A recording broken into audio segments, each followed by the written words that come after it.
Hi friends, എല്ലാവർക്കും റിനൂസ് ഡയറിയിലേക്ക് സ്വാഗതം. വെറൈറ്റിയും നല്ല ടേസ്റ്റിയും ആയിട്ടുള്ള ഗിഫ്റ്റ് പാഴ്സൽ സമൂസയാണ് ഇന്ന് ഞാൻ നിങ്ങൾക്ക് പരിചയപ്പെടുത്തുന്നത്. ഇതെങ്ങനെ തയ്യാറാക്കുക നോക്കുന്നതിന് മുമ്പ് എൻ്റെ ചാനൽ ആദ്യമായിട്ട് കാണുന്നവരാണെങ്കിൽ സബ്സ്ക്രൈബ് ചെയ്യാൻ മറക്കരുത് കേട്ടോ. അതോടൊപ്പം ബെല്ലൈക്കണോട് ക്ലിക്ക് ചെയ്ത് ഓൾ എന്ന് പ്രസ് ചെയ്താലേ പുതിയ വീഡിയോസിൻ്റെ നോട്ടിഫിക്കേഷൻ നിങ്ങൾക്ക് ലഭിക്കുകയുള്ളൂ. അപ്പോൾ നമുക്ക് വീഡിയോയിലോട്ട് പോകാം. നമുക്ക് ആദ്യം തന്നെ സമൂസയിലോട്ട് ആവശ്യമായ ഫില്ലിങ്സ് തയ്യാറാക്കാം. അതിനുവേണ്ടി ഒരു പാൻ സ്റ്റവിൽ വെച്ച് ചൂടായതിനു ശേഷം 1 ടേബിൾ സ്പൂൺ വെളിച്ചെണ്ണ ഒഴിച്ചു കൊടുത്തിട്ടുണ്ട്.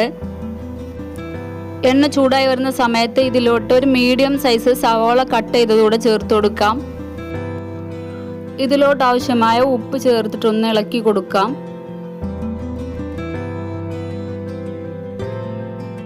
ഇനി ഇതിലോട്ട് ചേർത്ത് കൊടുക്കുന്നത് ഒരല്പം ഇഞ്ചി വെളുത്തുള്ളി ചതച്ചത്, ഒരു പച്ചമുളക് ചെറിയ കഷ്ണങ്ങളാക്കിയത് എന്നിവ ചേർത്ത് നന്നായിട്ടൊന്ന് മിക്സ് ചെയ്ത് കൊടുക്കാം.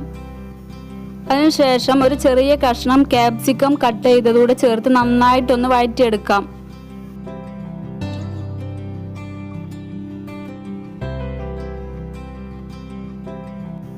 കാപ്സിക്കം സവാളൊക്കെ നന്നായി വാടി കിട്ടിയിട്ടുണ്ട്. ഇനി ഇതിലോട്ട് മസാലകൾ ചേർത്ത് കൊടുക്കാം. 1/4 ടീസ്പൂൺ മഞ്ഞൾപ്പൊടിയും 1 ടീസ്പൂൺ മീറ്റ് മസാലയാണ് ചേർത്ത് കൊടുക്കുന്നത്. ഇതിൻ്റെ പച്ചമണം മാറുന്നവരെ നന്നായിട്ട് ഇളക്കി കൊടുക്കാം. മസാലകളുടെ പച്ചമണമൊക്കെ മാറിയിട്ടുണ്ട്. ഇനി ഇതിലോട്ട് ഒരല്പം ബീഫ് വേവിച്ചതാണ് ചേർത്ത് കൊടുക്കുന്നത്. ഇതെല്ലാം മസാലകളും ചേർത്ത് വേവിച്ചെടുത്തതിൽ നിന്ന് ഒരല്പം എടുത്ത് പിച്ചെടുത്തിട്ടുള്ള ബീഫാണ്. അത് ഇതിലോട്ട് ചേർത്ത് നന്നായിട്ടൊന്ന് മിക്സ് ചെയ്യുന്നുണ്ട്. ഇതിലോട്ടൊരല്പം മല്ലിച്ചപ്പ് കട്ട് ചെയ്തുകൂടെ ചേർത്ത് നന്നായിട്ടൊന്ന് ഇളക്കി കൊടുത്തതിന് ശേഷം ഫ്ലെയിം ഓഫ് ചെയ്യാം. അപ്പോൾ നമ്മുടെ ഫില്ലിങ്സ് റെഡി ആയിട്ടുണ്ട്. ഇനി ഇതിലോട്ട് നമുക്ക് മാവ് റെഡിയാക്കി എടുക്കണം. ഇത് തയ്യാറാക്കുന്നതിന് വേണ്ടി 1 കപ്പ് ആട്ടപ്പൊടിയാണ് എടുത്തിട്ടുള്ളത്. ഇനി ഇതിലോട്ട് 1/2 കപ്പ് മൈദ കൂടെ ചേർത്ത് പാകത്തിനുള്ള ഉപ്പും ചേർത്ത് കൊടുത്തിട്ട് നന്നായിട്ടൊന്ന് മിക്സ് ചെയ്തെടുക്കാം.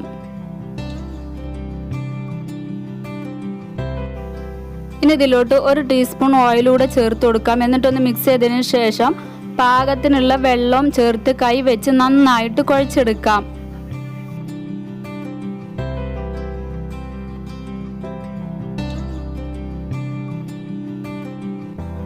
ഇതിൽ ഒരല്പം കരിഞ്ജീരകം കൂടെ ചേർത്ത് കുഴച്ചു കൊടുക്കുന്നുണ്ട്. കരിഞ്ജീരകം ഇല്ലാത്തവരാണെന്നുണ്ടെങ്കിൽ ചെറിയ ജീരകം ചേർത്ത് കുഴച്ചു കൊടുത്താൽ മതി. കരിഞ്ജീരകം ചേർക്കുമ്പോൾ നമ്മളത് ഫ്രൈ ചെയ്തെടുക്കുന്ന സമയത്ത് നല്ലൊരു ടേസ്റ്റാണ് ഇതിന്. മാവ് നന്നായി കുഴച്ചെടുത്തിട്ടുണ്ട്. ഇതിൽ നിന്ന് ചെറിയൊരു ബോൾ എടുത്ത് മറ്റൊരു പാത്രത്തിലോട്ട് മാറ്റി കൊടുക്കാം. എന്നിട്ട് ഇതിലോട്ട് ഒരു ഡ്രോപ്പ് ഫുഡ് കളർ ചേർത്ത് കൊടുക്കാം. കളർ ചേർത്ത് നന്നായി കുഴച്ചെടുത്തിട്ടുണ്ട്. കളറിന് പകരം ബീട്രൂട്ട് ഒരു ചെറിയ കഷ്ണം എടുത്ത് ഗ്രേറ്റ് ചെയ്തിട്ട് അതിൻ്റെ നീര് ചേർത്ത് കൊടുത്തിട്ട് ഇതേ രീതിയിൽ കുഴച്ചെടുക്കാം. അപ്പോഴും ഏകദേശം ഈ ഒരു കളർ തന്നെയാണ് നമുക്ക് കിട്ടുക. ഫുഡ് കളറിനേക്കാളും ഏറ്റവും നല്ലത് ബീട്രൂട്ട് കളർ തന്നെയാണ് കേട്ടോ. ഇനി നമ്മൾ ആദ്യം തയ്യാറാക്കി വെച്ച ഈ മാവിൽ നിന്ന് നമ്മൾ ചപ്പാത്തിയൊക്കെ ഉണ്ടാക്കുമ്പോൾ തയ്യാറാക്കുന്ന ബോൾസിൻ്റെ ആ വലിപ്പത്തിലുള്ള ബോൾസുകളാക്കി എടുക്കാം.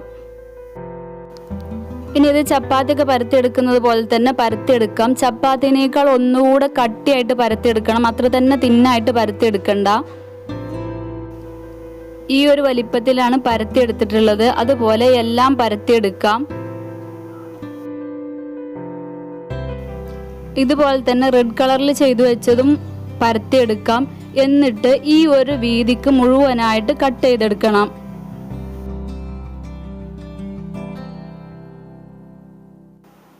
ഇത് മുഴുവനായിട്ട് കട്ട് ചെയ്തെടുത്തിട്ടുണ്ട്. ഇനി ഇതൊരു പ്ലേറ്റിലോട്ട് മാറ്റി വെക്കാം. പ്ലേറ്റിൽ വെക്കുമ്പോൾ ഒന്നിൽ തൊടാത്ത രീതിയിൽ വേണം ഇടാൻ. ഇനി നമ്മൾ തയ്യാറാക്കിയ ചപ്പാത്തിയിൽ നിന്നൊന്നെടുത്തിട്ട് ഇതിൻ്റെ സെൻട്രലിലായിട്ട് ഫില്ലിങ്സ് വെച്ച് കൊടുക്കാം. എന്നിട്ട് പച്ചവെള്ളം എടുത്തിട്ട് ഇതിൻ്റെ എല്ലാ സൈഡിലും ഒന്ന് സ്പ്രെഡ് ചെയ്ത് കൊടുക്കാം. ഇതിങ്ങനെ ഒട്ടി കിട്ടാൻ വേണ്ടിയിട്ടാണ് പച്ചവെള്ളം ആക്കി കൊടുക്കുന്നത്.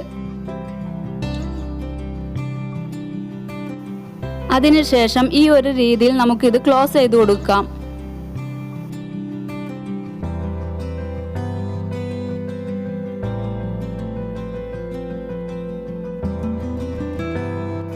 ഇനി നമ്മൾ തയ്യാറാക്കിയ റെഡ് റിബൺ എടുത്ത് ഇതിൻ്റെ മുകളിലൊന്ന് വെച്ച് കൊടുക്കാം.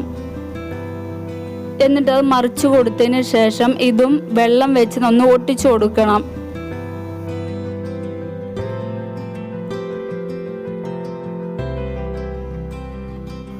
ഇനി ഒരു റിബൺ കൂടെ എടുത്ത് അതിൽ വെള്ളം സ്പ്രെഡ് ചെയ്ത് കൊടുത്തതിന് ശേഷം ഈ സമൂസയുടെ മുകളിൽ ഇതുപോലെ വെച്ച് കൊടുക്കാം. ഇതും അതുപോലെ ഇപ്പുറത്തോട്ട് മറിച്ച് ലോക്ക് ചെയ്ത് കൊടുക്കാം. ബാക്കി വരുന്നത് കട്ട് ചെയ്തെടുക്കാം.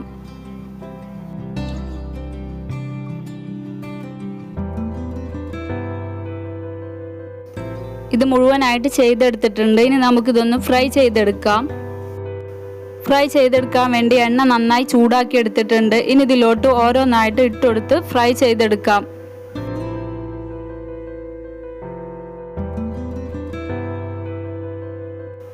ഇതിൻ്റെ ഒരു വശം ഏകദേശം കുക്കായി കിട്ടിയിട്ടുണ്ടെങ്കിൽ ഇതൊന്ന് മറിച്ചിട്ട് കൊടുത്ത് ഒന്നുകൂടെ കുക്ക് ചെയ്തെടുക്കാം.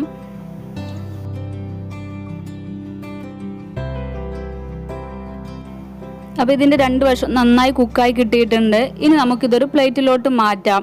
അപ്പോൾ വെറൈറ്റി ആയിട്ടുള്ള ഗിഫ്റ്റ് പാഴ്സൽ സമൂസ റെഡി ആയിട്ടുണ്ട്.